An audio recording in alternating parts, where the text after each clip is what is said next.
engineer Muhammad Mirza really exposes the hypocritical views and literature. He does. But the thing with look, Muhammad, Sheikh engineer Muhammad Ali Mirza Saab, and he is a scholar, unquestionably, he's a profound scholar of Islam. But you see, when you say he exposes stuff, he does, but you see, he's not 100% genuine to the principle. He's not. I mean, I'm not saying this as a diss. Sure, look, may Allah bless him and give him more and more and more. I mean, he's doing things with a great cause and he's guided, millions of people. And he is a much needed voice in Pakistan, just as Ghamdi Saab is definitely a much needed voice. So engineer Mirza Saab is less dogmatic, and therefore that is needed because he's calling people to some kind of um, rationalism, some kind of rationalism. But my point was that, look, my point was just when he is criticizing other people, which I get it because that's his thing. He does that. And, people, and I get that because in the past I'd been caught up in that.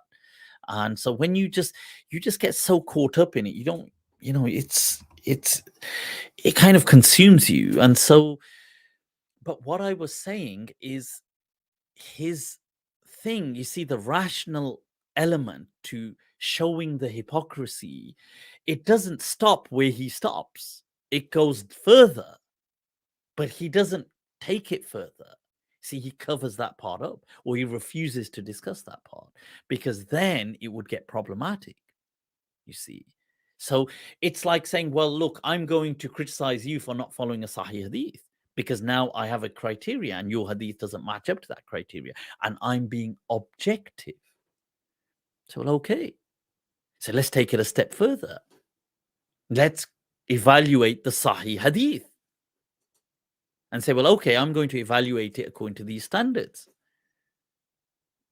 So, well, okay. But then we're going to evaluate from you're going to look at this from a knowledge viewpoint, okay, an epistemological viewpoint. That how are these things equate? How are these things generating? You see, a certain thing, like look, put it like this. Most of the ulama of Islam traditionally, they went by the living tradition. They did not just go by hadith. They made a distinction between hadith and sunnah. Now you have to honor that tradition.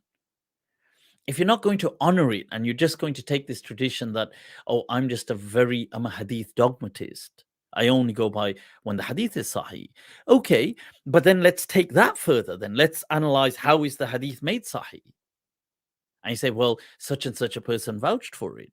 So I say, well, okay, let's say Imam Ahmad vouches for a particular Rawi. Most of the Rawi that the people vouch for, they never actually met in their lifetimes because they were a generation or two before them.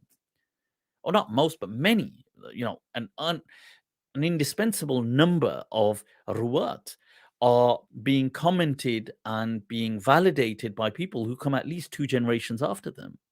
So the question is, when they validate them, they don't disclose their sources. Very rare that they disclose their sources.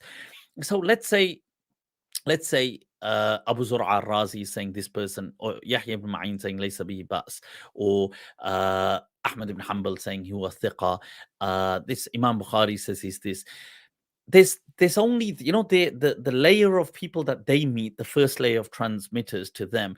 Sure, you could say, well, how maybe they met them so they had an assessment. What about the people 1 generation ahead, or 2 generation ahead, or 3 generations ahead? How do you know their memory was good? It's like me saying, oh, I know my granddad's neighbor's memory was good. So, well, how do you know that?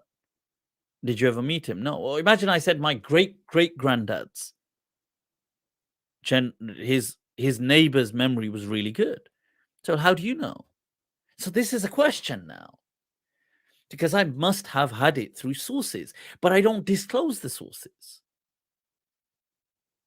Is that not a question mark if we're going to be objective? Let's be objective.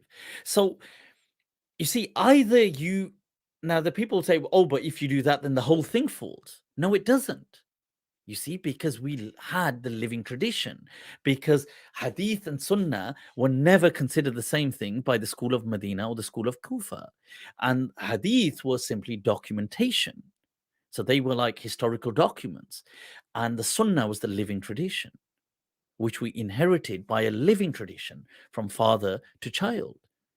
So you see now, what either you acknowledge the multidisciplinary approach, and then fine, you will. You see, I have no problem you accepting this hadith with its kind of punctuated blind spots in the isnad. Fine, we're not going to raise it as a question mark, because you're going to say, well, your tradition doesn't. It's just inherited, en masse. It's a living tradition. So fine, there's a multidisciplinary approach. So people do their own thing. There's hadith dogmatists, there's hadith relativists. But when you say you don't have a right to exist in Islam, that's a problem. Okay, because then either I don't know, or if I do know, then it's a greater calamity, as the poet said, that, in kunta la tadri fatilka musiba, wa in kunta tadri fal musibatu a'zamu. Okay. Guys, you know what? I've got to wrap this up as well. So,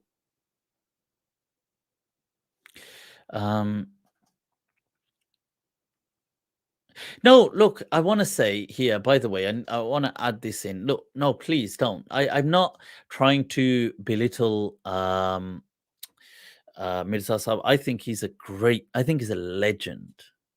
What he's done, people would have said it was impossible to do. Okay, I think he's a legend. I have my love for him.